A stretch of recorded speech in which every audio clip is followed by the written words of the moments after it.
Yan. Ayan ngayon, no, na nakita na natin yung pangyayari sa dahig, no, sa mga kapwa nating OFW. Dahil nga nahihirapan din ang ating Vice Presidente, lalong-lalo na sa mga gastusin sa pang-araw-araw, no.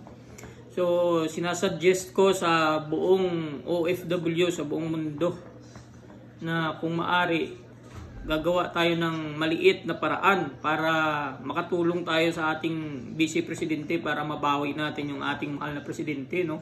Sa lahat ng mga kapwa ko OFW, ako ay nananawagan, malakas na pananawagan sa ating OFW na kung maaari, tulungan natin ang ating VP Sara sa financial support. Lahat tayong OFW, millions of OFW around the world, lalong-lalo na sa mga magagandang bansa na OFW, kayang-kaya natin magbigay kahit $1 per person lang, $1. Kung umabot tayo sa 1 milyon, 2 milyon, 2 milyon, 3 milyon na OFW, meron tayong maitutulong sa Inday Sara sa paggastos ng pera na ito para sa pagbawi sa ating mahal na Presidente, pangbayad man lang nila dun sa hotel, o pangkain, pangbili ng pangangailangan, kasi mahirap talaga yung wala tayong maasahan sa gobyerno natin, wala tayong pera na panggastos, kaya tayo yung mga nagmamahal sa ating Vice Presidente at sa ating mahal na Presidente, tayo po ay mag-ambag-ambag ng tigwa $1 lang po. At kung sino po dyan ang magaling na mga accountant o abogado, kung saan tayo pwede magpadala ng pera, na tigwa $1 lang, diretso po sa account, kung maaari sa account ni, halimbawa lang para masigurado na ang pera natin ay magamit sa tama, may tao tayong pagkakatiwalaan. Halimbawa lang, sinasuggest ko si Marcolita, kasi si Marcolita, sa nasabi na ni Tatay Digong, ang tao na yan ay maaasahan at hindi kayang bilhin, hindi nagpapadala sa bayad, sa pera, may paninindigan, or sabihin natin kay Mr. Harry Roque o kaninong man dyan na masuggest ninyo, doon natin ibigay ang tigwa $1 natin.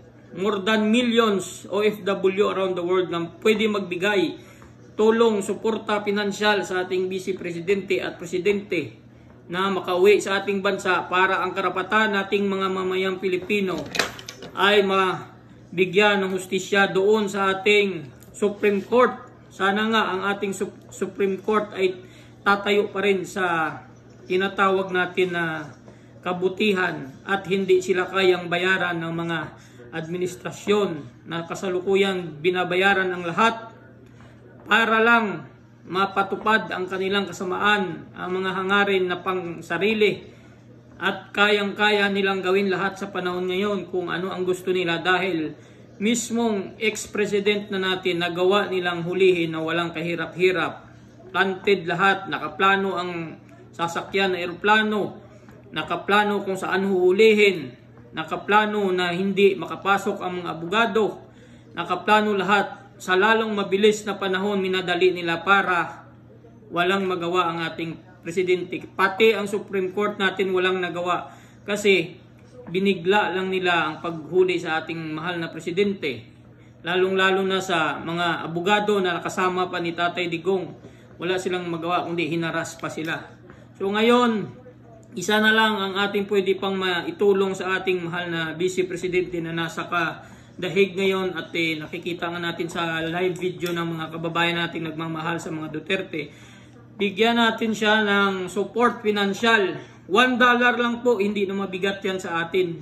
Sa $1 nating maitutulong sa ating Vice Presidente, millions ang ating makukulikta dyan, maibigay natin financial tulong sa ating mahal na Vice President Inday Sara at sa ating Presidente nang maiuwi na para magkaroon tayo ng kapayapaan, peace of mind na ang ating mahal na Presidente ay nasa ating bansa na. Kahit pa siya ay makulong, kung talagang siya ay nagkasala, ayon sa kay Tatay Digong, siya ay magpapakulong at walang problema sa atin yan. Basta alam natin na nasa kustudiya ng Pilipinas ang ating mahal na Presidente. So ngayon guys, salamat sa inyong mga panood dyan at kung maaari, pakishare sa video para makarating sa ating mga kapwa OFW. Ito ay hindi vlog para magkapera tayo, kundi suporta to. Hindi ako vlogger, ngayon lang ako nag-post talaga ng ganito kasi gusto kong makatulong. Kahit sa isang piso lang, $1 lang na ambag sa ating gobyerno, may pagpatuloy natin ang katarungan ng bawat isa sa atin. Salamat guys.